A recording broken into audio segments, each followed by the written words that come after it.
साथियों नमस्कार। आज हम अपने इस वीडियो में आपको केजरीवाल के, मैं दोगले चरित्र तो नहीं बोलूंगा लेकिन दोहरे चरित्र जरूर बोलूंगा। उनके जो दोहरा चरित्र है उनके बारे में मैं आपको बताने जा रहा हूं और दिल्ली के जनता ने कितना बड़ा गलती किया इनको चुन के।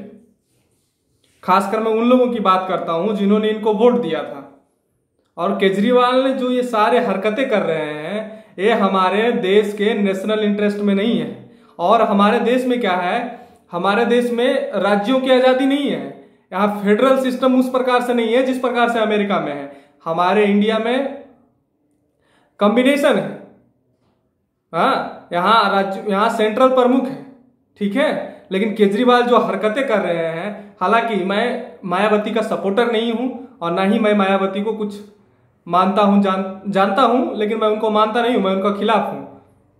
पॉलिटिकल व्यू अपना अपना होता है। लेकिन मैं मायावती ने जो मांग की है कि केजरीवाल जो हरकतें कर रहे हैं उन पे केंद्र दखल दे, मैं उनका सपोर्ट करता हूं। ये सारी चीजें मैं आपको बताने जा रहा हूं। इससे पहले अगर मेरा चैनल आपको पसंद आए मेरे चैनल को सब्सक्राइब जरूर करिए। सबसे पहली बात क्या हुआ कि केजरीवाल ने अभी से कुछ ही महीने पहले चुनाव के समय दिल्ली में दंगे करवा दिए इसी कागज के नाम पे कि हम कागज नहीं दिखाएंगे। इसी कागज के नाम पे दंगे करवा दिए।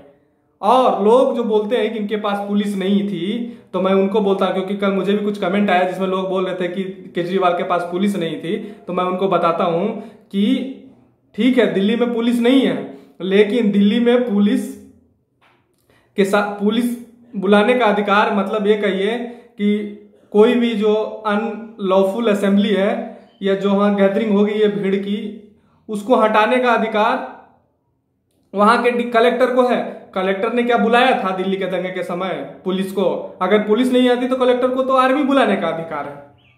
लेकिन ये सारी हरकतें केजरीवाल ने नहीं किया, जो कि कलेक्टर आते थे दिल्ली गवर्नमेंट के अंदर, क्योंकि उस समय चुनाव था, उनको उनका वोट लेना था। और तब ये सपोर्ट कर रहे थे कि कागज नहीं दिखाएंगे, कागज नहीं दिखाएंगे। और अभी केजरीवाल ने क्या किया जानते हैं आप सभी लोग जानते हैं। केजरीवाल ने दिल्ली में जो अस्पताल होता है उस अस्पताल में केजरीवाल ने क्या किया है कि अपना बेड सुरक्षित करवा लिया है। मतलब सिर्फ दिल्ली वालों को ही देंगे कोरोना के इलाज में। और केजरीवाल दिल्ली वाले के अलावा जो दिल्ली सरकार का हॉस्पिटल है उसमें दिल्ली वाले को एडमिशन नहीं देंगे। हालांकि जब कोरोना का ये मामला शुरू हुआ था तो केजरीवाल ने बोला था कि 30,000 एक्टिव पेशेंट को हम देखेंगे, 30,000 बेड की व्यवस्था कर रहे हैं हम। हाँ, सारे एडुकेट स्टेप लिए जा रहे हैं। लेकिन केजरीवाल ने अभी क्या बोला कि अब उनके पास मतलब बेड्स की कमी, अभी बोल रहे हैं हमारे पास दिल्ली गवर्नमेंट के अंदर 10,000 बेड हैं। तो आप तो झूठ बोल रहे थे, आप एक नंबर झूठा थे। आपने चुनाव जीतने के लिए क्या किया, चुनाव जीतने के लिए आपने दिल्ली में दंगे करवाए उन लोगों को सपोर्ट करके जब वो कागज नहीं दिखाएंगे। और अभी जो लोगों के पास दिल्ली का कागज होगा, उनके पास बिजली बिल होगी, पानी बिल होगा, उनके पास आधार कार्ड होगा दिल्ली का, उनके पास वोटर कार्ड होगा दिल्ली का, या तो मायने में कहिए सही मायने में दिल्ली का नागरिक होंगे। आप सिर्फ उन्हीं को दीजिएगा, उन्हीं का इलाज करवाइएगा। रिमेनिंग क्या कहां जाएंगे, रिमेनिंग को जानू में भेज दीजिएगा। और आप लोग कहिएगा कि केजरीवाल उस राज्य के या दूसरे राज्य की गलती है कि उसके नागरिक यहां क्यों आए। हाँ, वो राज्य देख क्यों नहीं पा रहा है। तो वो राज्य को गलती मैं मानता हूं, लेकिन दिल्ली एनसीआर रीजन है, नेशनल कैपिटल रीजन है, दिल्ली राज्य नहीं है, दिल्ली केंद्र शासित प्रदेश है। और एनसीआर रीजन में बहुत सारा मिनिस्ट्री होता है, एनसीआर में बहुत सारा फैक्ट्री होता है। कोई भी देश का सबसे अट्रैक्टिव लोकेशन ज्यादातर नेशनल कैपिटल रीजन ही होता है। तो कंपनियां आपके यहां लगती है, आपके विकास में सबसे बड़ा, डेवलपमेंट में सबसे ज्यादा योगदान किसका है,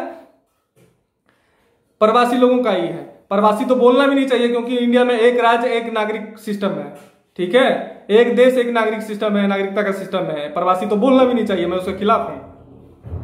पूरा भारत से लोग आए यहाँ दिल्ली में, पूरा भारत से लोग आए।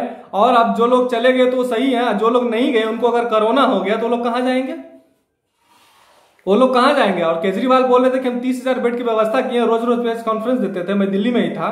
तो केजरीवाल ने वो सारी चीजें जब वो बोले तो अभी एक्टिव पेशेंट की संख्या भी तो 17-17 ही गई है दिल्ली में। तो केजरीवाल थे कहां, या तो उस समय केजरीवाल झूठ बोल रहे थे या तो केजरीवाल अब झूठ बोल रहे हैं, लोगों को दगा दे रहे हैं। इन्होंने सबसे पहले अपने गुरुओं को ठगा, अन्ना हजारे को ठगा चुनाव, और अपने साथियों को ठग के मुख्यमंत्री बने। और इनसे खत्म चेहरे का आदमी कोई होगा नहीं। लोग कहां जाएंगे, लोग आपको बनाने में इतना बड़ा योगदान दिए, दिल्ली को बड़े करने में, और उस लोग अगर संकट के समय तो लोगों को देखा जाता है और आप ऐसे छोड़ दिए अपने हाल पे।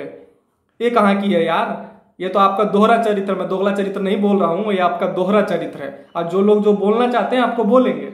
और मैं केंद्र सरकार से आग्रह करता हूं, यही केजरीवाल ने दंगा करवाया बिना कागज देखे हुए, और यही केजरीवाल बोल रहे हैं कि कागज देख के हम एडमिशन देंगे अपने एम्स में। और एक बार कोरोना खत्म हो गया, अगर लोग आना छोड़ दे आपके यहाँ, तो आपका क्या हाल होगा? हालांकि दिल्ली हमारी है, हम लोग जाएंगे और सभी लोग जाएंगे दिल्ली। दिल्ली केंद्र शासित प्रदेश है, हमें राज्य सरकार को बोलना चाहिए, हमारे जो केंद्र सरकार है उनको इसमें दखल देना चाहिए। केजरीवाल जैसे सपोले को कुचलो। ये दोहरी फेसेस इंडिया में ये है ना कि राज्यवाद का, फिर 29 राज्य सब राज्य ऐसा ऐसा काम करने लगे तो राज्य कहां जाएंगे? फिर इंडिया बचेगा क्या? इंडिया एक संघ के रूप में रहेगा क्या? इंडिया एक देश के रूप में रहेगा क्या? सब जगह क्षेत्रीयता बढ़ावा देने लगेगा, फूटने लगेगा। तो केंद्र सरकार से मैं आग्रह करता हूं कि इसमें दखल दीजिए। मैं पॉलिटिकल बेस पे नहीं कहता हूं कि केजरीवाल को हटा दीजिए। अगर केजरीवाल नहीं मारता तो केजरीवाल को डिसमिस कीजिए। केजरीवाल देश नहीं है, केजरीवाल देश नहीं है, यहाँ के जनता यहाँ देश है। और दिल्ली के लोग भी पानी फ्री पीने के चक्कर में, दिल्ली के लोग पानी फ्री पीने के चक्कर में, बिजली फ्री लेने के चक्कर में, भले वो 2.5 करोड़ के आदमी मालिक हो, 2.5 करोड़ पैसा उनकी आमदनी हो, लेकिन 250 रुपये में बिक गए चक्कर में दारू पीजिए दुगना दाम पे, कौन रोकेगा आपको? और आप बिजली भी आपको दुगना दाम पे मिलेगा। कुछ ही दिन इंतजार कीजिए, अभी पैसा मांग रहे हैं ना केंद्र से, सब पैसा तो। और दिल्ली के जितने बस स्टॉप पे जाइए, सारे बस स्टॉप पे केजरीवाल क्या किए, वो लगाए पड़े हैं, होर्डिंग लगाएंगे, विज्ञापन देंगे, सारी चीजें करेंगे। लेकिन और हर एक हॉस्पिटल में देख रेख के लिए कि दूसरे राज्य का नागरिक कहीं आना आ जा रहा हो, इसके लिए एक लोग रखेंगे और कहेंगे कि हमको सैलरी देने के लिए नहीं है मेडिकल स्टाफ का। ठीक है, केंद्र सरकार आप दखल दीजिए, नहीं तो इंडिया का फेडरल सिस्टम, इंडिया का जो एक संघीय सिस्टम है वो बचेगा नहीं।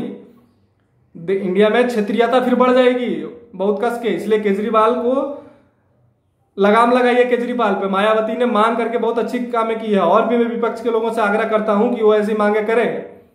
ठीक है दोस्तों, अभी तक आप मेरा वीडियो देख रहे हैं इसके लिए बहुत बहुत धन्यवाद। मेरे चैनल को सब्सक्राइब जरूर करिए। Thank you.